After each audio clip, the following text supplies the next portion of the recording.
Cuando no me veías, te llevaba en mis hombros. Dios te habla hoy. Hay una experiencia que muy pocas personas hablan abiertamente, pero que muchos han vivido. Es ese momento donde algo dentro de ti se apaga. No de golpe, no en un instante dramático que puedas identificar con precisión, sino despacio, poco a poco, como una llama que va perdiendo combustible sin que nadie se dé cuenta hasta que un día miras y la luz ya no es la misma que era antes. Los deseos de vivir que antes estaban ahí, esa energía que te llevaba hacia adelante, esa capacidad de emocionarte con lo que viene, de soñar con lo que podría ser, de levantarte en la mañana con algo que te jalara hacia el día, todo eso fue perdiendo fuerza. Y en su lugar quedó algo que es difícil de describir exactamente. No siempre es tristeza profunda. A veces es solo grisura.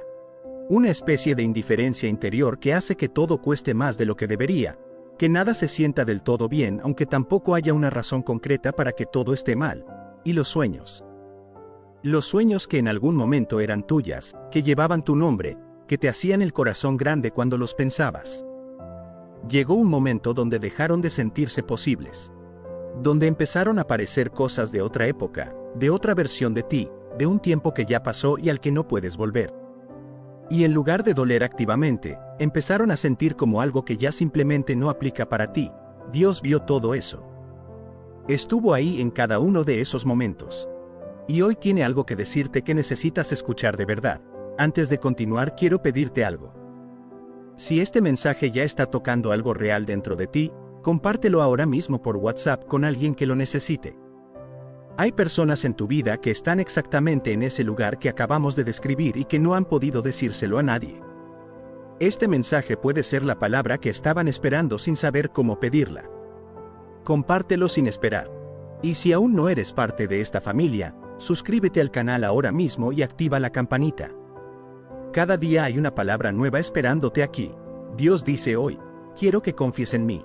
No dice, quiero que te arregles primero. No dice, quiero que vuelvas a ser el que eras antes de que todo esto pasara. Dice, quiero que confíes en mí. Así, como estás. Con el ánimo bajo. Con los sueños que se sienten lejanos. Con el interior que no sabe exactamente cómo volver a encenderse. Y esa invitación a confiar viene acompañada de una declaración que cambia el peso de todo lo que viene después. Yo conozco tu vida, tus necesidades, tus secretos ocultos. Secretos ocultos. Esas palabras son importantes. Porque todos tenemos algo así. No necesariamente pecados escondidos, aunque también puede ser eso. Sino cosas que guardamos en el interior más profundo porque no encontramos el lenguaje para sacarlas, o porque tuvimos experiencias que nos enseñaron que sacarlas era peligroso, o porque simplemente son tan íntimas, tan personales, tan tuyas que no imaginas que alguien más pueda entenderlas de verdad. Y Dios dice, yo las conozco.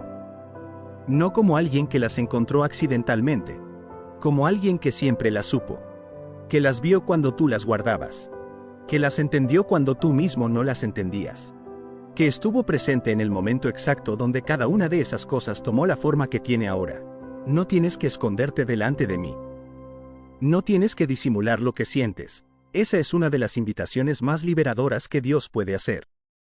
Porque vivimos en un mundo donde constantemente estamos gestionando la imagen que proyectamos. Elegimos qué mostrar y qué guardar, qué decir y qué llamar. Cómo aparecer ante los demás de manera que la versión de nosotros que ven sea la que queremos que vean. Y eso cansa. Cansa mucho. Porque hay una distancia enorme a veces entre lo que mostramos y lo que realmente está ocurriendo por dentro. Y mantener esa distancia requiere energía. Una energía que muchas veces no tenemos pero que usamos de todas formas porque sentimos que no hay otra opción. Y luego llega la oración. Y a veces incluso en la oración seguimos gestionando la imagen. Oramos con palabras que suenan bien, con frases que expresan fe aunque por dentro la fe esté en un lugar muy diferente, con una presentación de nosotros mismos ante Dios que tampoco es completamente honesta. Y Dios dice, no tienes que hacer eso conmigo. No tienes que disimular lo que sientes. Porque yo ya lo vi todo. Lo que mostraste y lo que guardaste. Lo que dijiste y lo que te callaste. Eso significa que cuando llegas a Dios con honestidad total, con el desorden, con la confusión, con el dolor sin procesar, no le estás revelando algo que no sabía. Le estás dando el permiso de trabajar en lo que ya conoce. Le estás abriendo la puerta a algo que ya estaba listo para entrar. Yo no me acerco con reproche, no me acerco con dureza. Esta es una corrección importante a una imagen de Dios que muchas personas cargan sin darse cuenta. La imagen de un Dios que espera que falles para poder señalarlo. Que está ahí con los brazos cruzados evaluando tu desempeño. Que cuando te ve en el piso, en lugar de extender la mano, enumera las razones por las que llegaste ahí. Esa imagen no es el Dios de la Biblia. Es una distorsión que puede venir de muchos lugares, de experiencias con figuras de autoridad que sí funcionaron así, de interpretaciones religiosas que enfatizaron el juicio por encima de la misericordia, de voces internas que aprendiste a escuchar y que con el tiempo empezaste a atribuirle a Dios. Pero Dios dice hoy con claridad, me acerco con un cuidado que no te hiere, con una cercanía que no te incomoda, con un amor que no te abandona cuando te sientes débil, que no te abandone cuando te sientas débil. Esa es la prueba más real del amor. No el amor que está contigo estás cuando fuerte, cuando estás produciendo, cuando tienes todo en orden y eres fácil de amar. El amor que se queda cuando estás débil, cuando no tienes nada que ofrecer, cuando lo único que tienes es la misma necesidad. Ese es el amor con el que Dios se acerca hoy. Sé que hubo momentos donde perdiste el ánimo, donde algo dentro de ti se apagó poco a poco. Quiero hablar de ese apagamiento con honestidad porque creo que es una de las experiencias espirituales y emocionales menos habladas dentro de la fe. Perder el ánimo no es lo mismo que perder la fe, aunque a veces se sientan igual. El ánimo es esa energía vital que te mueve hacia adelante, que te da ganas de intentar, que hace que el futuro se sienta como algo hacia lo que vale la pena caminar. Y el ánimo se puede perder por muchas razones que no tienen nada que ver con debilidad de carácter o falta de espiritualidad.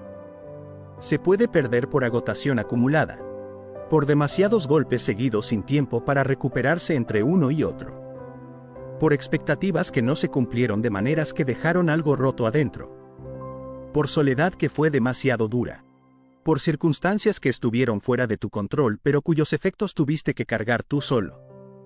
Y cuando el ánimo se pierde, todo cuesta más. Orar cuesta más. Creer cuesta más. Levantarse en la mañana con algún tipo de expectativa cuesta más. Y hay una culpa que puede acompañar eso, una sensación de que si tuvieras más fe esto no pasaría, de que los que realmente creen no deberían sentirse así. Dios quiere hablarle hoy a esa culpa también. Porque Elías, uno de los profetas más poderosos de toda la Biblia, el hombre que hizo descender fuego del cielo, llegó a un momento donde se sentó debajo de un árbol y le pidió a Dios que se lo llevara. Que ya era suficiente. Que no podía más. Y la respuesta de Dios no fue un sermón sobre la falta de fe. Fue un ángel que lo tocó y le dijo, levántate y ven, porque largo camino te resta. Dios no lo regañó. Lo alimentó. Lo dejé descansar. Lo cuido. Porque entendía que lo que Elías necesitaba en ese momento no era más instrucción sino más sustento. Eso es lo que Dios quiere hacer contigo hoy. No regañarte por haber perdido el ánimo. Sustentarte para que puedas continuar. Donde lo que antes te emocionaba dejó de sentirse igual. Hay una pérdida que pocas veces nombramos como pérdida y que sin embargo duele como tal. Es la pérdida de la capacidad de emocionarte con las cosas que antes te emocionaban. Hay cosas que antes te llenaban, que te daban energía, que cuando las pensabas o las hacías había algo que se encendía adentro.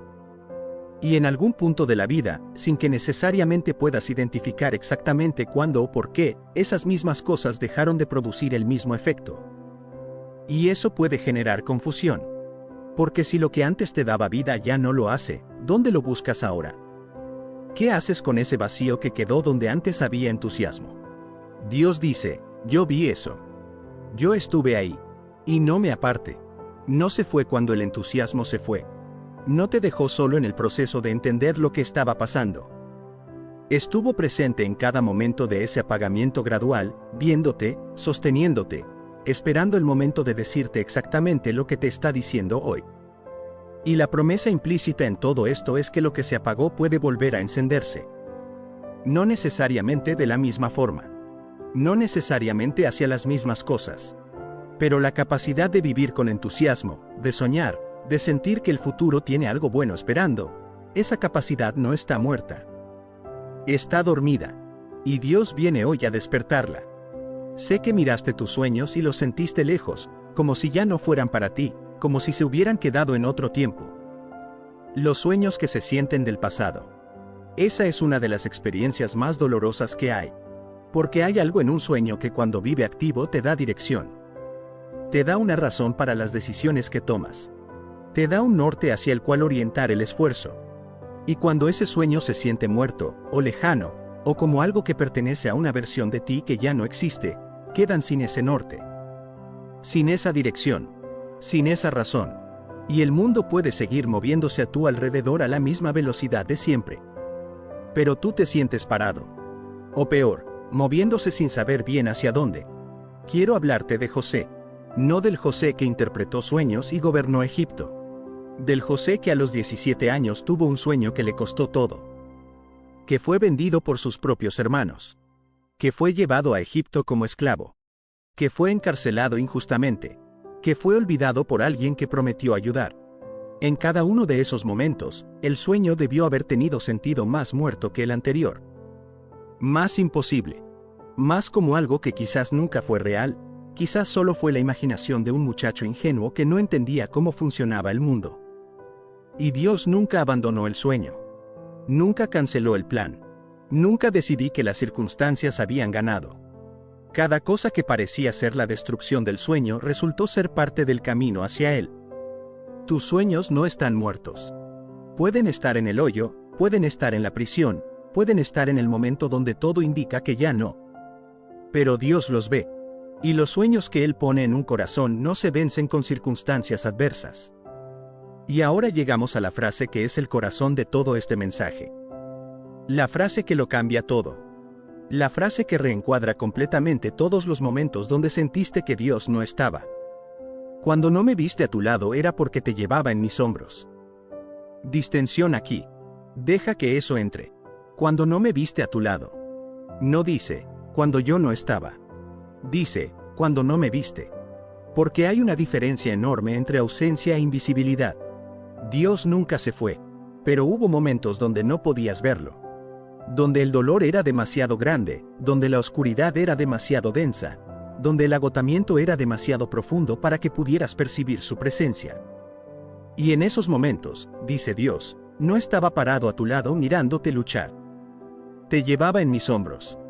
Esa imagen viene de la cultura del pastor. Cuando una oveja se pierde, cuando está herida, cuando no puede caminar por sus propios medios, el pastor no la empuja para que avance. La levanta. La pone sobre sus hombros. Y la carga. Jesús mismo usó esa imagen en la parábola de la oveja perdida. Cuando la encuentra, no la regaña por haberse perdido. La pone sobre sus hombros con gozo. La lleva a casa. Y celebra. Hay momentos en la vida donde no caminas tú. Donde Dios te carga.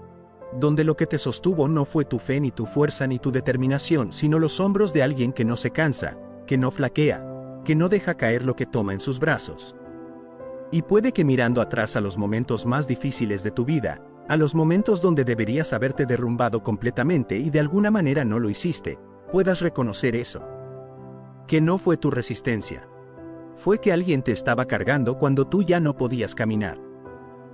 Hay un poema que muchas personas conocen, que se llama Huellas en la arena, y que captura exactamente esto. Una persona que mira hacia atrás en su vida y ve dos pares de huellas en la arena, las suyas y las de Dios. Y nota que en los momentos más difíciles de su vida solo había un par de huellas.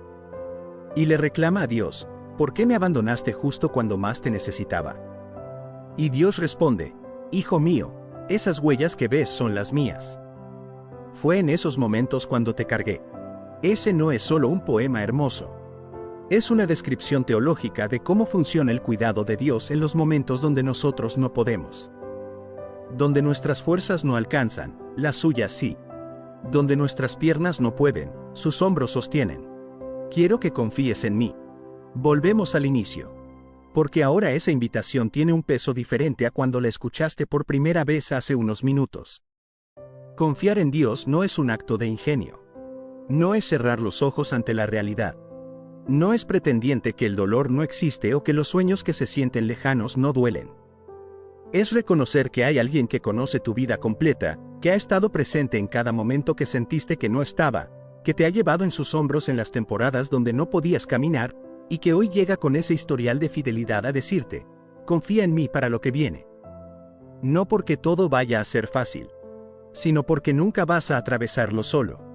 No porque los sueños vayan a cumplirse exactamente como los imaginaste, sino porque los sueños que Dios pone en un corazón tienen una tenacidad que sobrevive a todo lo que intenta apagarlos. Confiar en Él es la decisión más inteligente que puedes tomar hoy. No es más fácil, la más inteligente, porque estás confiando en el único que ha demostrado, en tu propia historia, que no suelta lo que sostiene. Yo anhelo que regresen esos deseos de vivir, esos sueños que se fueron. Dios anhela eso para ti. No solo lo permite, lo anhela. Hay en el corazón de Dios un deseo activo de que recupera lo que perdiste. De que lo que se apagó vuelva a encenderse. De que los sueños que se sintieron del pasado volverán a sentirse del futuro. Y ese anhelo de Dios es más poderoso que el apagamiento que sentiste. Su deseo de restaurarte es más grande que todo lo que contribuyó a que te sintieras apagado. Su capacidad de encender lo que está dormido no tiene límite en la profundidad del sueño. Hoy es el día donde algo empieza a moverse. No porque las circunstancias cambiaron todas de golpe, sino porque tomaste la decisión de escuchar, de quedarte, de recibir lo que Dios tiene para decirte. Y eso activa algo. Oremos juntos. Padre, gracias porque cuando no te veíamos a nuestro lado era porque nos llevabas en tus hombros. Gracias porque tu ausencia aparente nunca fue ausencia real. Gracias porque en los momentos donde deberíamos habernos derrumbado completamente, tus hombros nos sostuvieron. Hoy te abrimos lo que hemos guardado. Los sueños que se sienten lejanos. El ánimo que se estaba perdiendo despacio. Los deseos de vivir que se apagaron sin que pudiéramos evitarlo. Los secretos que nadie más conoce pero que tú ya viste. No venimos a disimular. Venimos con honestidad. Con el interior tal como está. Y en ese estado, te pedimos que hagas lo que solo tú puedes hacer. Enciende lo que se apagó. Devuelve lo que se fue. Restaura los deseos de vivir. Acerca de los sueños que se sentían del pasado y vuélvelos del futuro. Habla a ese lugar interno que dejó de creer que todavía era posible y dile que todavía lo es. Para el que está siendo cargado ahora mismo sin saberlo, que pueda reconocerlo. Que pueda mirar atrás y ver tus huellas en los momentos donde pensó que estaba solo. Que ese reconocimiento le dé la confianza de saber que lo que viene también lo va a atravesar contigo. Queremos confiar en ti. Ayúdanos a hacerlo. Donde la confianza es pequeña, grande. Donde está rota, restáurala. Donde todavía no ha llegado, tráela. En el nombre de Jesús. Amén. Hay una palabra que muy pocas personas admiten en voz alta pero que casi todas conocen por dentro. Es una palabra que vive en el pecho cuando el médico dice que necesita hacerte más exámenes. Que aparece en la madrugada cuando los pensamientos no te dejan dormir. Que se instala en el estómago cuando una situación que no puedes controlar empieza a desarrollarse de maneras que no esperabas. Que susurra en el oído cuando miras el futuro y no puedes ver con claridad lo que viene. Esa palabra es miedo. Y el miedo es tan humano, tan universal, tan presente en la experiencia de toda persona que ha vivido sobre esta tierra, que incluso David, el hombre que mató a Goliat, el guerrero que enfrentó ejércitos, el rey ungido por Dios, escribió un salmo desde el miedo. No desde la victoria. Desde el miedo. El Salmo 56 lo escribió David cuando los filisteos lo capturaron en Gat. Estaba solo, rodeado de enemigos, sin saber si iba a salir vivo de esa situación.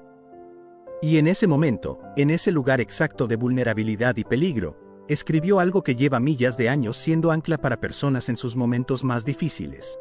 El versículo 3 dice, en el día que temo, yo en ti confío, 8 palabras. 8 palabras que contienen una de las verdades más liberadas de toda la Escritura.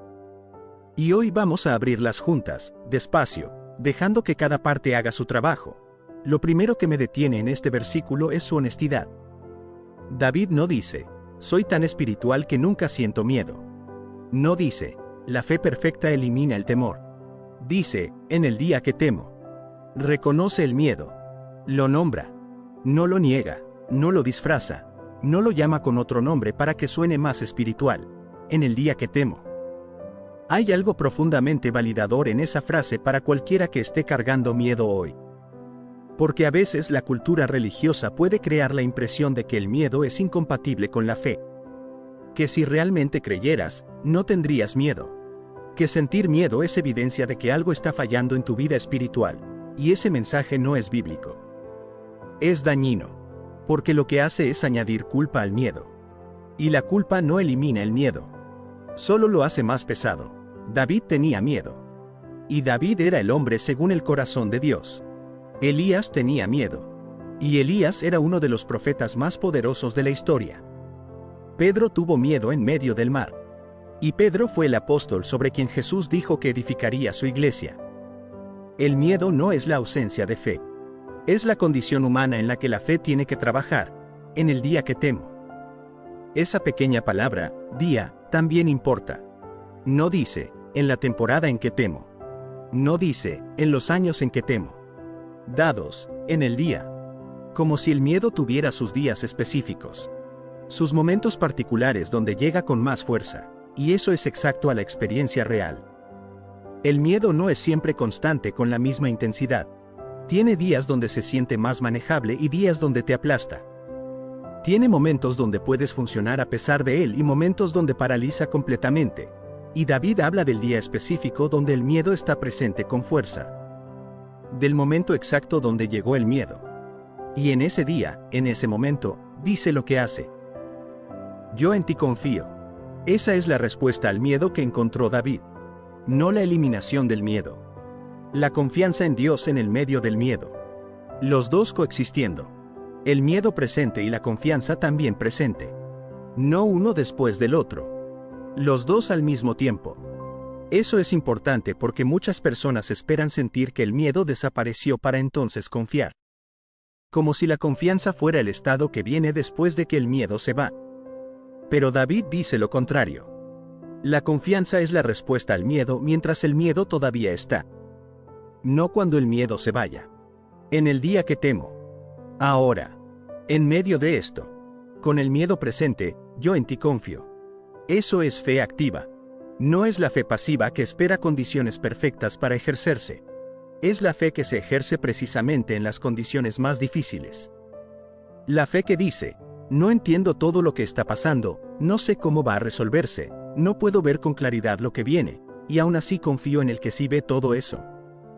Quiero explorar de dónde viene el miedo porque creo que entender su origen ayuda a entender por qué la respuesta de David es tan poderosa.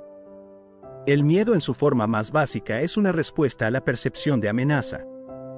Cuando algo amenaza lo que valoramos, lo que amamos, lo que somos, el miedo aparece. Y en ese sentido el miedo no es el enemigo. Es una señal de que algo importante está en riesgo. El problema no es sentir la señal. El problema es quedarse atrapado en ella. Es cuando el miedo deja de ser una señal que te informa y se convierte en un estado que te paraliza. Cuando deja de decirte que algo necesita atención y empieza a decirte que todo está perdido. Cuando deja de ser útil y empieza a ser la voz dominante que toma todas las decisiones. Y ese miedo que paraliza, ese miedo que domina, ese miedo que se convierte en la lente a través de la cual ves toda la realidad, ese es el miedo al que David está respondiendo con confianza en Dios. El versículo 4 continúa y complementa lo que David dijo en el 3. Dice, en Dios, cuya palabra alabo, en Dios he confiado. No temeré. ¿Qué puede hacerme el hombre? En Dios le confío. No en las circunstancias favorables. No en que todo salga bien. En Dios. La confianza de David no estaba anclada en los resultados. Estaba anclada en el carácter de Dios. Y esa es una diferencia que lo cambia todo. Cuando confías en los resultados, tu paz depende de que las cosas salgan como esperas. Si salen bien, hay paz. Si no salen bien, la paz desaparece. Es una paz frágil que está completamente a merced de las circunstancias. Pero cuando confías en el carácter de Dios, tu paz tiene una base diferente. No depende de que las circunstancias se resuelvan de la manera que esperas. Depende de que Dios es quien dice ser. Y eso no cambia con las circunstancias. Eso es sólido cuando todo lo demás tiembla. Sin temeré. ¿Qué puede hacerme el hombre? Esa declaración no es arrogancia. Es la consecuencia lógica de haber puesto la confianza en el lugar correcto. Si Dios está de mi lado, si mi vida está en sus manos, si mi futuro está bajo su cuidado, entonces lo que el hombre puede hacerme tiene un límite. Un límite que Dios mismo establece. Quiero hablar de los diferentes tipos de miedo que las personas cargan porque el Salmo 56 alcanza a todos ellos. Está el miedo al futuro. El miedo a lo que viene y que no puedes controlar. A las decisiones que tendrás que tomar sin información completa. A las circunstancias que se desarrollarán de maneras que no puedes predecir. Este miedo vive en el mañana, en el próximo mes, en el próximo año. Está el miedo al fracaso. El miedo de intentarlo y que no funcione. De ponerse de pie otra vez y volver a caer. De creer otra vez y volver a estar decepcionado. Este miedo tiene raíces en el pasado, en experiencias que enseñaron que el riesgo tiene un costo muy alto. Está el miedo al abandono. El miedo de que las personas que importan se vayan. De que el amor no dure. De que en algún momento lo que hay en ti sea demasiado para que alguien se quede. Este miedo toca las relaciones más íntimas y las hace frágiles. Está el miedo a la enfermedad, al dolor físico, a la muerte propia y a la de los que amamos. Este miedo es de los más antiguos y de los más universales porque toca nuestra vulnerabilidad más básica, la de los cuerpos que tenemos y que no podemos proteger completamente. Y para todos esos miedos, el Salmo 56 en 3 tiene la misma respuesta. No hay una explicación de por qué no deberías tener miedo. No hay una solución lógica al problema que genera el miedo, sino una postura del corazón. En el día que temo, yo en ti confío. Eso es lo que hacemos cuando en el medio del miedo tomamos una promesa de la Biblia y la decimos en voz alta.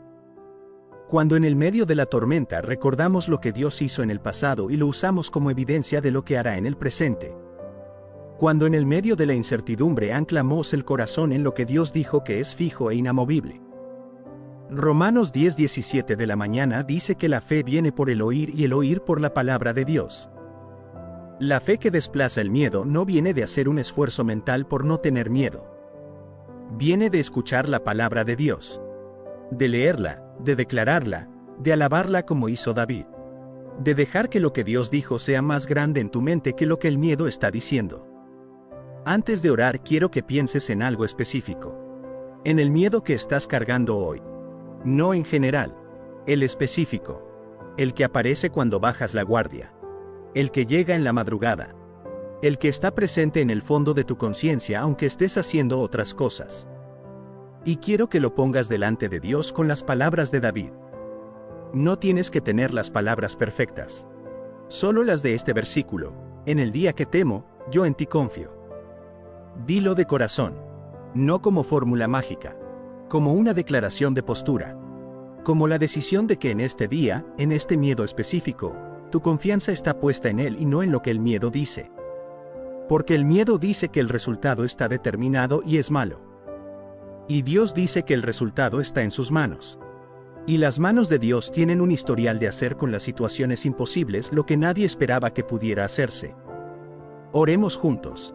Padre, llegamos hoy con miedos reales. No con los miedos que se supone que deberíamos tener, sino con los que realmente tenemos. Los que tienen nombre. Los que aparecen en los momentos más inesperados.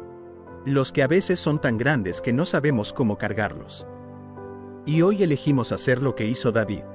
En el día que tememos, en ti confiamos. No después de que el miedo se vaya. Ahora. Con el miedo presente. Con la incertidumbre presente. Con las preguntas sin respuesta presentes. Tú eres más grande que lo que nos asusta. Tu presencia es más real que la amenaza que percibimos. Tu poder sobre las circunstancias que nos generan miedo no tiene límite. Para el que tiene miedo por su salud, tú eres el Señor que sana. Para el que tiene miedo por su economía, tú eres el proveedor que no falla. Para el que tiene miedo de ser abandonado, tú eres el que prometió nunca dejarnos ni desampararnos. Para el que tiene miedo del futuro, tú eres el que ya está ahí, preparando el camino antes de que lleguemos. Que la confianza en ti sea más fuerte que el miedo que sentimos. Que tu palabra sea más alta en nuestra mente que la voz del temor. Que en cada día que temamos, la respuesta de nuestro corazón sea la misma que la de David. yo en ti confío. En el nombre de Jesús, amén. Si este mensaje llegó al lugar donde vive tu miedo hoy, escribe en los comentarios, yo confío. Queremos leerlo. Queremos saber que la palabra está trabajando en sus vidas. Y si conoces a alguien que está cargando un miedo que no puede contarle a nadie, comparte este video ahora mismo por WhatsApp. A veces la palabra que alguien necesita para dar el paso de la confianza es exactamente la que tú puedes poner en sus manos hoy. Suscríbete al canal si aún no lo has hecho y activa la campanita para que cada nuevo mensaje llegue directo a ti. Cada día hay una palabra nueva esperándote. Dios te bendiga hoy y siempre. Amén.